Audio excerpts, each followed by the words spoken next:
Welcome to छूलो आसमान। मेरे साथ मौजूद हैं मुज्तबा रफ़ीक जो कि चेयरपर्सन हैं chairperson voice of next generation के, और उनसे हम बात करें ये वॉइस ऑफ नेक्स्ट जनरेशन क्यों आपने इसका वो रखा? देखिए, वॉइस ऑफ नेक्स्ट का मेरे जहन में इस तरह आया नाम के कहते हैं, मैंने सोचा कि जब अपने मुल्क पे मैंने जब ये चीज़ देखी कि हमारे मेन इशू क्या है इस कंट्री में, तो वो मैंने देखा कि हमारी यूथ जो है वो जो है ना उसके पास कोई प्लेटफॉर्म नहीं है। सही है। जैसे इंटरनेशनली सतह पे जो है ना, आपको लगता है कि ये प्लेटफॉर्म की तो चले हमने बात कर ली, काफ़ी अभी बात हो गई कि वाकई नहीं है, ये तो अब सबको समझ आ चुकी है ना, है ही नहीं तो क्या, हाँ इसका रोना कितने दिन हम रोएंगे। अब मुझे बताएं कि ये सब करने से आपको लगता है कोई चेंज आएगा? देखिए, जब मैंने कैंपेन चलाई, मैंने आपको बताया कि जब मैंने इस पे जब इस इदारे को खड़ा किया तो ओवर दी वर्ल्ड मेरी एनजीओ में वॉइस ऑर्गेनाइजेशन में गैर मुल्की भी सब लोग हैं, और मेरा जो वो एम था वो ये था कि इसमें जो मैंने सबको जो जमा किया उसमें जितनी भी नस्ल के तमाम लोग हैं पार्टीज़ के सबको मैंने एक जमा किया और लोगों ने मुझे लबैक किया इस हवाले से। और जब मैंने पाकिस्तान में कैंपेन चलाई कराची से लेकर खैबर तक, तो हर सिटी से मुझे जो ना बहुत सारे नौजवानों ने मुझे सपोर्ट की, उन्होंने कहा कि आप इस चीज़ को उठाएँ। और उस हवाले से तो मैं समझता हूँ कि इस प्लेटफॉर्म से जो है ना, ये कहते हैं जिस तरह सपोर्ट मिल रही है तो चेंज आ सकता है, मगर वो चेंज किस तरह आएगा कि उसमें सबको साथ देना पड़ेगा, यूनाइटेड होना पड़ेगा। आप अगर इस प्लेटफॉर्म पे बैठी हैं तो आपका भी रोल है, ये कहते हैं इस टीम में हमारे साथ जो है कहते हैं ज्वाइन करके। मुझे ये बताएं मुज्तबा, आप ज़्यादातर अब यहीं होते हैं या लंदन होते हैं? नहीं, अब तो मैं क्या कहते हैं अपना सब स्टडीज़ वगैरह कंप्लीट करके अपने वतन पाकिस्तान में आया हूँ, हर चीज़ कंप्लीट करके। ये एक और चीज़ है जो इज्तिमाई शादियाँ आपने कराई हैं, ये कैसे आइडिया आया? ये जो मेरे जहन में ये आया था कि जब मैंने सोचा कि कुछ पुअर लोगों के लिए भी काम किया जाए ना, तो मेरे एक दोस्त से दादू में रहते थे, उन्होंने मुझे बताया कि कुछ लड़कियां हैं कि जो क्या कहते हैं उनकी शादियां रुकी हुई हैं। तो मैंने कुछ सोचा वहाँ पे कुछ मैंने वहाँ पे अपना जो मेरी सैलरी थी वहाँ इंग्लैंड में मैंने वो जमा करते हुए कुछ पाउंड्स वगैरह तो मैंने यहाँ पे अपना जो है पाकिस्तान में बेच के, और वो दादू के एक शहर में खानपुर में मैंने इज्तिमाई शादियाँ कर। अगर हर नौजवान ऐसा हो जाए तो शायद मुल्क तो यूँ चेंज हो जाएगा हमारा। तो फिर आपने शादियाँ करवाई, और कौन से NGOs के साथ आप कनेक्टेड हैं? NGOs के साथ जो मैं एक और है अपना नेक्स्ट यूथ है, और पाकिस्तान में डिसेबल्स के हवाले से बहुत सारे प्लेट ये कुछ पिक्चर्स हैं जिस अभी इन्होंने मुझे दिखाई, इसमें दारुल सुकून, जहाँ मैं भी बहुत बड़ी फ़ैन हूँ उनकी और जाती हूँ बहुत ज़्यादा, रेगुलर हूँ जाने में। वहाँ के बच्चों को भी आप हेल्प आउट करते हैं? वहाँ पे हमने जो है ना प्रोग्राम्स वगैरह किए थे, वहाँ पे भी हम लोग गए, और एक अडारियो स्कूल है बहुत बड़ा डिसेबल्स ब्लाइंड का, वहाँ पे भी उनके साथ मैंने काम किया। तकरीबन 1000 से ज़्यादा NGOs के लिए मैं वर्कआउट करता हूँ, और मैं एज अ फ्री वॉलंटियर काम करता हूँ हर NGOs के लिए। जहाँ से भी मुझे अगर कोई आवाज़ आती है तो मैं फ्रीलांस उनके लिए काम करता हूँ, क्योंकि मैं समझता हूँ कि ये डिसेबल्स या ब्लाइंड ये वो लोग हैं अगर इनके लिए NGOs भी फिर वो हो ना जो ऑथेंटिक हो। बात तो सारी अच्छा, दूसरी चीज़ ये कि आपने बात की NGOs की, तो NGOs ने इतना हमारा काम ख़राब कर दिया है कि मैं आपको बताऊँ कि लोग यहाँ से तस्वीरें बनाते हैं, जो बाहर जो रहते हैं कंट्रीज़ वगैरह में, वो यहाँ से तस्वीरें ले जाके उन तस्वीरों की बेस पर फंड्स लेते हैं, और वो फंड्स लेके क्या कहते हैं, फंड्स ले जाने के बाद जो ना, मैं आपको बड़े दुख से मुझे ये बात कहनी पड़ रही है कि एक कंट्री है बहरीन जहाँ पे कुछ अपना लड़कियों ने एक NGOs बनाई हैं, तो वो इस इंतज़ार में बैठी होती कि कब पाकिस्तान में तबाही आए, कब ज़लज़ला है, तो हम NGOs के पैसे जमा करें। तो कुछ NGOs मिसगाइड भी कर रही हैं और कुछ NGOs काम करना चाहती हैं। तो वो ये कौन सी NGO है? ये वहाँ पे है कुछ वुमेन फाउंडेशन बहरीन में। हाँ, वहाँ पे कोई एक NGOs है जो वो इंटरनेशनली कोई काम कर रही है, ख़वातीन वगैरह ने बनाई वुमेन्स के हवाले से ना, वो 2-3 है कि जो अपना ये काम कर पैसे बटोरने। ये सिर्फ एक कंट्री की नहीं बात है, ये और भी दूसरी कंट्रीज में हो रहा है। अच्छा, ये आप मुझे उधर की कंट्रीज के बारे में बता रहे कि वहाँ भी कोई NGOs बनी हुई? मैं समझी हमारे यहाँ की NGOs यहाँ से पैसे जमा करके भेजती हैं। वो लोग कर रहे हैं वहाँ पे जो है ना, वहाँ पाकिस्तानी जो बैठे हुए, वो कनेक्टेड हुए हैं, जो कनेक्टिव बैठे हुए, तो वो इसको मिसयूज कर रहे हैं जो है ना, इस हवाले से जो है ना। तो मैं ये कहता हूँ कि अगर हमारी पाकिस्तानी सोच और हमारी जो हम लोग अगर अपनी मेंटालिटी थोड़ा सोच चेंज कर लें, और अगर हम ये सिर्फ ये सोच लें कि हमने इस मुल्क पाकिस्तान के लिए कुछ करना है और यहीं से बैठ के सब कुछ करना है, तो बहुत बड़ी तब्दीली आ सकती है, जिस तरह यहाँ पे काम हो रहा है पाकिस्तान में माशाल्लाह से जो है ना। अच्छा मुज्तबा, मुझे ये बताएं कि स्टूडेंट्स काउंसलिंग प्रोग्राम का क्या बेनिफिट्स हैं? जो स्टूडेंट्स काउंसलिंग प्रोग्राम्स होते हैं उनके बेनिफिट्स क्या हैं?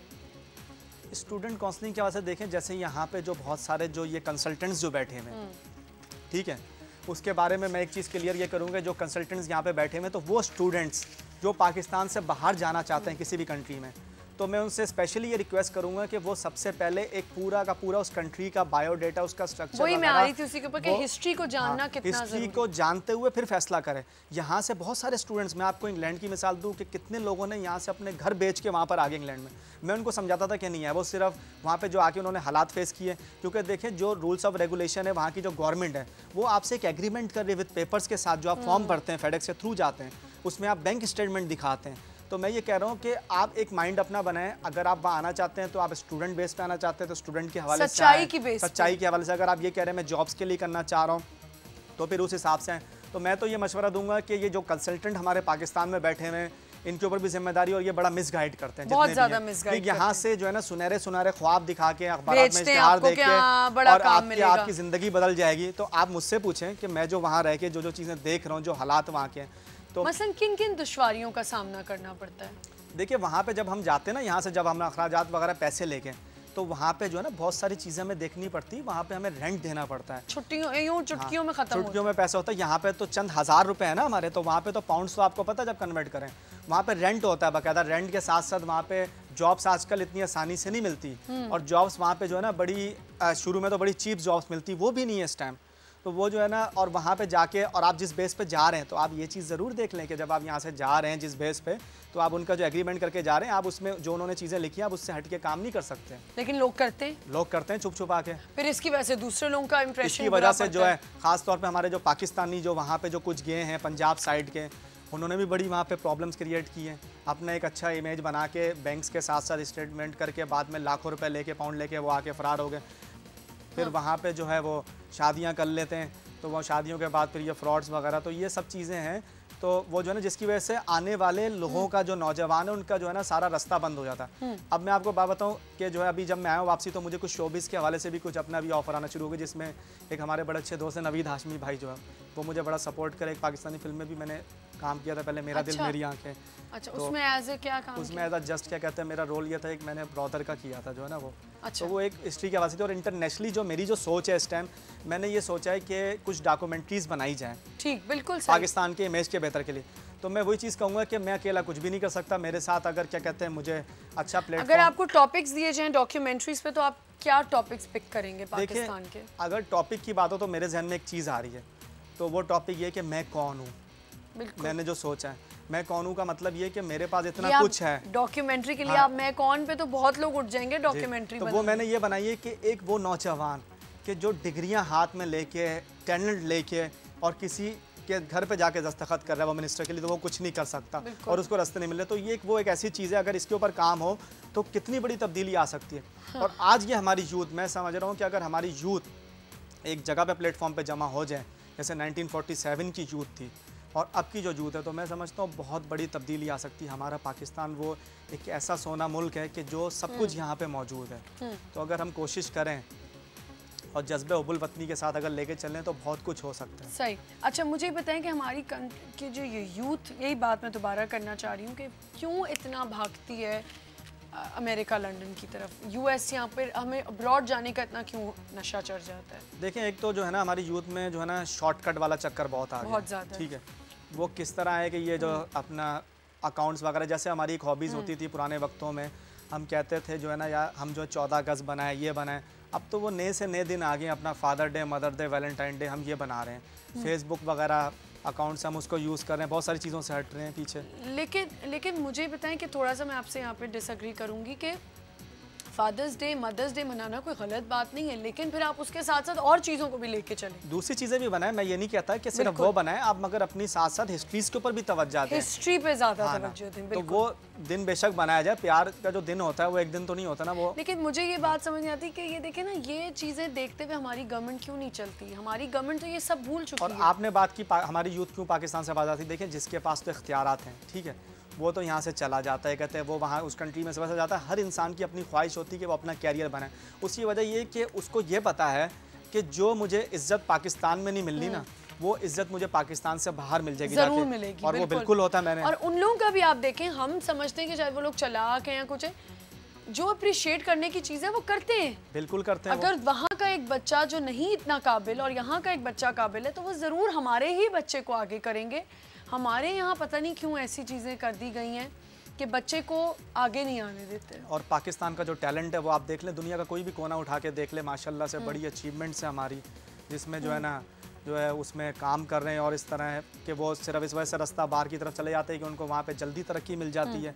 तो देखें ना, ये तमाम चीज़ें करके अगर मैं अनएम्प्लॉयमेंट का कितना बड़ा इशू है हमारे मुल्क में, यूथ के हवाले से अगर देखा जाए, वो क्या असर डाल रहे हैं हमारे यूथ पे कि आपको एम्प्लॉयमेंट नहीं मिल रही, आप पढ़ लिख के भी निकल रहे, एम्प्लॉयमेंट नहीं है। देखिए ना, यहाँ पे जो है ना प्राइवेट यूनिवर्सिटीज़ इतनी सारी खुल गई हैं, जो है ना, जो मास्टर्स वगैरह करा रहे हैं, तो यहाँ पे वही बात है कि डिग्रियाँ ले लेके हम फिर रहे हैं, तो हमारे पास कोई रास्ता ही नहीं है। यहाँ पे जितनी भी जो नौकरियाँ, मैं तो खुल के बात करूँगा, जो नौकरियाँ यहाँ पे जो मिलती है वो सिर्फ मिलती है रिश्वत पे और मिलती है कहते हैं ताल्लुकात के ऊपर। ये 2 चीज़ें हैं कि जिसके बगैर नहीं मिलती। आज की जितनी नौकरियाँ आ जाती है सिर्फ जस्ट फॉर खाना पूरी करते हैं वो जॉब्स वगैरह के बाद। बिल्कुल। इतने नौजवान हैं, ये कहते हैं कि जो कुछ करना चाहते हैं, कहते हैं जो आगे जाना चाहते हैं। एक और मैंने बड़ी एक मज़े की बात और हैरानगी की देखी, क्या आपने डिग्रीज उल्टी सीधी पकड़ ली, आपने जाके झूठी डिग्रीज बनवा ली और आपकी पर्चियां आ जाती हैं और आपको गवर्नमेंट जॉब्स में डाल दिया जाता है। बिल्कुल। ना आपको पता है, ना आपको सर पाँव आपको उस जॉब का पता है, लेकिन ऐसे ऐसे लड़के लड़कियां उसमें बैठे हुए कि गवर्नमेंट जॉब्स करें क्योंकि उनके पेरेंट्स ऑलरेडी गवर्नमेंट में। इस पर क्यों नहीं कोई काम करता? इस पे भी तो कुछ करें ना, कुछ ऐसी कोई अभी जो निकालें किताब या कुछ। इसमें जो है ना कहते हैं, अभी हमने यही जो कैंपेन जो हमने उठाई है, जिसमें जो सारे जो लोग मेरे साथ जमा हुए हैं यूथ के हवाले से, और यूथ के साथ साथ डिसेबल्स भी मेरे साथ है जो सपोर्ट कर रहे हैं। अच्छा। और हमने एक जो है कहते हैं अपना कोशिश हम करें डिसेबल्स के वजह, और बदकिस्मती से अब तक जो है ना कहते हैं डिसेबिलिटी के हवाले से कोई नुमाइंदगी नहीं पार्लियामेंट वगैरह के हवाले से। अब रिसेंटली मिलने वाली है इंशाल्लाह जो है ना वो, तो वो जो है ना इश्यूज़ वही है कि जो चीज़ ये कि जिसके पास इख्तियार है, जिसके पास वसाइल है, वो टॉप पे चला जाएगा, और जो डिग्रियां ले लेके फिर रहा है वो सिर्फ और सिर्फ दिल बर्दाश्ता होके वो या तो क्या कहते हैं वो खुदकुशी कर लेगा, यही एक उसके पास रास्ता है। तो इसके लिए मैं ये कहूँगा कि फैमिलीज़ को भी सपोर्ट करना चाहिए नौजवानों को। अगर एक नौजवान अगर कुछ करना चाहता है तो उसको फैमिली की तरफ से सपोर्ट मिलनी चाहिए, और खासकर गवर्नमेंट की भी सपोर्ट होनी चाहिए। अच्छा, क्या यंग यूथ का स्पिरिट वायलेंस खत्म कर सकता है? कोशिश की जा सकती है इसके लिए। कोशिश, वरना नहीं हो सकता खत्म। क्यों, आपको ऐसा क्यों लगता है? अब मैं क्या कह सकता हूँ इस बारे में, जो है ना वो क्यों हम अगर यूथ, आपने जैसे पहले कहा कि अगर यूनाइटेड हो जाती है तो आपको क्या लगता है क्या क्या चेंजेस ला सकती है? देखें, यूथ अगर क्या कहते हैं हमारी जो अगर एक जगह पे सिंसियर हो के हुब्बुल वतनी के हवाले से अगर जमा हो जाए तो बहुत सारा चेंज आ सकता है। चेंज वो क्या है, जिस तरह टेक्नोलॉजीज़ जो चल रही हैं, हाँ, तो वो टेक्नोलॉजीज़ के हवाले से यूथ के पास जो जो आइडियाज़ हैं, जो बहुत सी चीज़ें हैं, तो वो बहुत ज़्यादा तब्दीली लेके आ सकती हैं और वो काफ़ी माशाल्लाह से उसको चेंज कर सकते हैं। सही। आपका कोई मैसेज आवाम के लिए, अपनी यूथ के लिए? देखिए, मैसेज मेरा यही है उन तमाम नौजवानों के साथ, जो है नौजवानों के लिए और यूथ के हवाले से, कि वो कभी भी दिल बर्दाश्ता ना हो और हिम्मत ना हारें, हौसला रखें।